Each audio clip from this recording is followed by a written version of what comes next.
Welcome to education bridge. पिछले 3 classes से हम लोग वास्तविक संख्या के बारे में अध्ययन करने का प्रयास कर रहे हैं। पिछले दिन हमने देखा था कि परिमेय संख्या क्या है और अपरिमेय संख्या क्या है। अब यहाँ से हम लोग वास्तविक संख्या की परिभाषा देंगे। यह तो स्पष्ट है कि सभी प्राकृत संख्याएं, पूर्ण संख्याएं और पूर्णांक संख्याएं परिमेय संख्याएं होती हैं। यानी पीछे वाले सभी समुच्चय अपने आगे वाले समुच्चय में शामिल होते जा रहे हैं, मीन्स उसका सबसेट होते जा रहा है। अब यहाँ पर जब हम लोग परिमेय संख्या और अपरिमेय संख्या के बारे में जानकारी हासिल कर चुके हैं, तो यह अब जान लें कि परिमेय संख्याओं और अपरिमेय संख्याओं को ही वास्तविक संख्या कहा जाता है। मीन्स चाहे वह परिमेय संख्या हो या अपरिमेय संख्या हो, वह वास्तविक संख्या है। मीन्स परिमेय संख्याएं और अपरिमेय संख्याएं वास्तविक संख्याएं होती हैं। Rational numbers and irrational numbers are real numbers. यानी परिमेय संख्याओं के समुच्चय और अपरिमेय संख्याओं के समुच्चय के सम्मेलन को वास्तविक संख्याओं का समुच्चय कहा जाता है। The union of the set of rational numbers and the set of irrational numbers is called the set of real numbers। वास्तविक संख्याओं के समुच्चय को R द्वारा निरूपित किया जाता है। Means R is equal to x such that x एक परिमेय या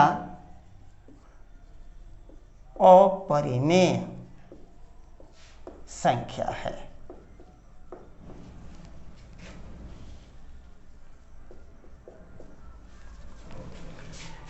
x ऐसा हो कि x एक परिमेय या अपरिमेय संख्या हो, यानी वह परिमेय संख्या हो या अपरिमेय संख्या हो, उसको वास्तविक संख्या कहेंगे। वास्तविक संख्याओं को व्यक्त करने के लिए कोई निश्चित प्रारूप नहीं है, और निश्चित प्रारूप नहीं होने के कारण इस समुच्चय को सारणी विधि द्वारा नहीं व्यक्त किया जा सकता, और इसलिए वास्तविक संख्याओं के समुच्चय को प्रतीकात्मक रूप में अर्थात सिंबलिक फॉर्म में दिखलाया जाता है। अब हम यह देखें कि वास्तविक संख्याओं का समुच्चय क्या मौलिक संक्रियाओं के लिए संवृत है, फंडामेंटल ऑपरेशंस के लिए क्लोज्ड है। तो वास्तविक संख्याओं का समुच्चय जोड़, घटाव और गुणा की संक्रिया के लिए संवृत है, लेकिन भाज्य संक्रिया के लिए फिर वही बात बिगड़ जाती है, जीरो से विभाज्यता। क्योंकि कोई भी संख्या जीरो से विभाजित नहीं हो सकती, यानी किसी भी संख्या में जीरो से विभाज्यता अपरिभाषित है। तो फिर यदि जीरो से विभाज्यता अपरिभाषित है, तो भाजक के रूप में जीरो होने की स्थिति में वास्तविक संख्याओं का समुच्चय क्लोज्ड नहीं होगा, यानी संवृत नहीं होगा। लेकिन आज से कुछ वर्षों पहले एक विद्यार्थी क्वेश्चन पेपर लेकर के आया था। मुझे याद नहीं कि किस डिपार्टमेंट का वो क्वेश्चन पेपर था, एसएससी का था या रेलवे का था। उसमें क्वेश्चन दिया था कि निम्नलिखित में से कौन समुच्चय भाग की संक्रिया के लिए समृद्ध है। उसमें विकल्प के रूप में परिमेय संख्याओं का समुच्चय, अपरिमेय संख्याओं का समुच्चय, वास्तविक संख्याओं का समुच्चय और प्राकृतिक संख्याओं के समुच्चय, ऐसे 4 विकल्प दिए गए थे। और आंसर के रूप में परिमेय संख्याओं का समुच्चय दिया गया था। लेकिन यह बात हमारी समझ से बाहर है कि जब 0 से विभाज्यता परिभाषित नहीं है तो वास्तविक संख्याओं का समुच्चय समृद्ध कैसे होगा। मीन्स मैं इसे मानने के लिए कतई तैयार नहीं हूं। जो भी बड़े बड़े लोग क्वेश्चन करते हैं उनके ऊपर कमेंट करने की औकात हमारी नहीं है, लेकिन फिर भी अपनी सोच और समझ के हिसाब से मैं उसे मानने के लिए भी तैयार नहीं हूं कि वास्तविक संख्याओं का समुच्चय समृद्ध है। हाँ, बलाबस्ती अगर समृद्ध कराया जा रहा है, क्लोज कराया जा रहा है कि वास्तविक संख्याओं का समुच्चय समृद्ध है, तो फिर बलाबस्ती मान लीजिए कि समृद्ध है। लेकिन अगर यह कह दिया जाए, मीन्स जनरलाइज कंडीशन के लिए, स्टडी के लिए कि वास्तविक संख्याओं का समुच्चय क्लोज्ड है, तो वहां कंडीशन हर हालत में होना चाहिए कि 0 से विभाज्यता नहीं होने की स्थिति में, यानी उसके अतिरिक्त, यानी भाजक 0 न हो, उस परिस्थिति में यह समृद्ध है। लेकिन अगर यह विकल्प नहीं दिया जाता है और ऑब्जेक्टिव प्रश्न में दे दिया जाए कि कौन समुच्चय भाग की संक्रिया के लिए समृद्ध है, तो किसी भी एंगल से मैं इसे सही नहीं मानूंगा। जब तो वास्तविक संख्याओं का समुच्चय भी भाग की संक्रिया के लिए समृद्ध नहीं है। अब वास्तविक संख्या की परिभाषा के रूप में यह बतलाया जाता है कि वास्तविक संख्या किसी सतत राशि का एक मान है जो किसी रेखा के अनुदेश एक दूरी यानी डिस्टेंस को व्यक्त करती है। A real number is a value of a continuous quantity which represents a distance along a line. Means a real number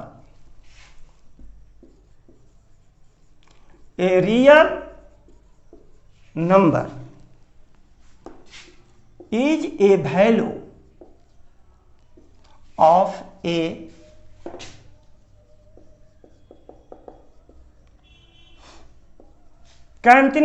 continuous quantity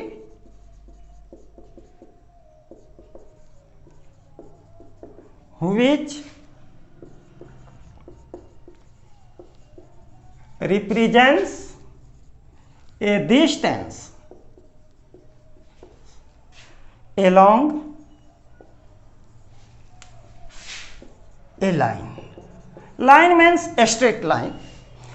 जैसा कि ज्यामिति में बतलाया गया होगा कि अगर हम केवल लाइन बोलें तो उसका उद्देश्य होगा स्ट्रेट लाइन यानी सरल रेखा, यानी रेखा का अभिप्राय सरल रेखा से होता है।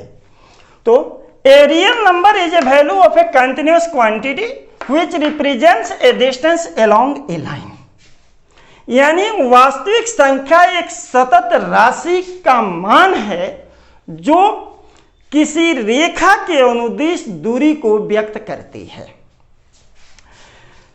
और संख्या रेखा नंबर लाइन, जैसा कि हम जानते हैं कि रेखा बिंदुओं का समुच्चय होता है।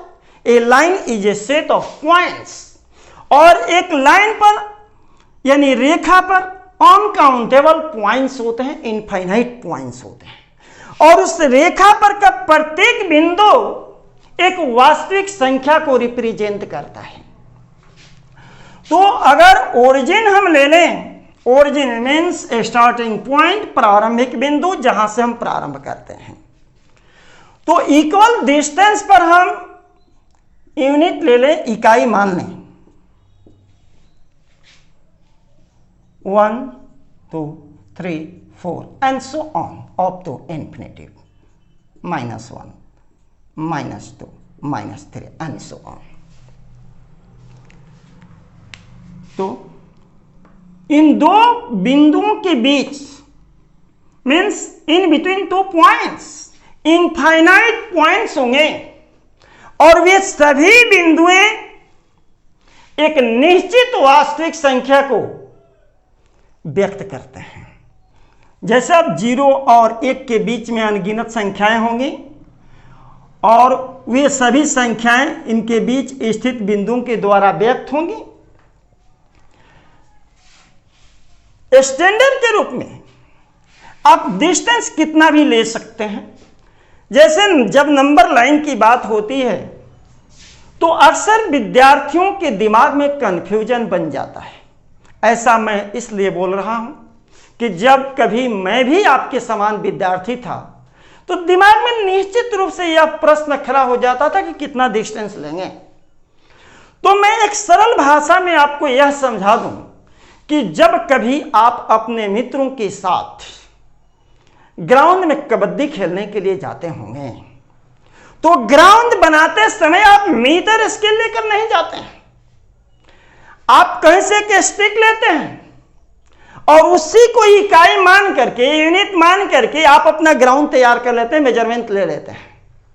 तो बिल्कुल उसी तरह से नंबर लाइन पर इक्वल डिस्टेंस लेकर के आप इकाई मान सकते हैं और उन दोनों बिंदुओं के बीच वास्तविक संख्याओं को रिप्रेजेंट कर सकते हैं, दिखा सकते हैं। जैसे इक्वल डिस्टेंस पर 1 2 3 4 को दिखला दिया गया। अब कहेंगे कि अंदर तो जो एक अपरिमेय संख्या है तो इसको संख्या रेखा पर कैसे दिखलाएंगे।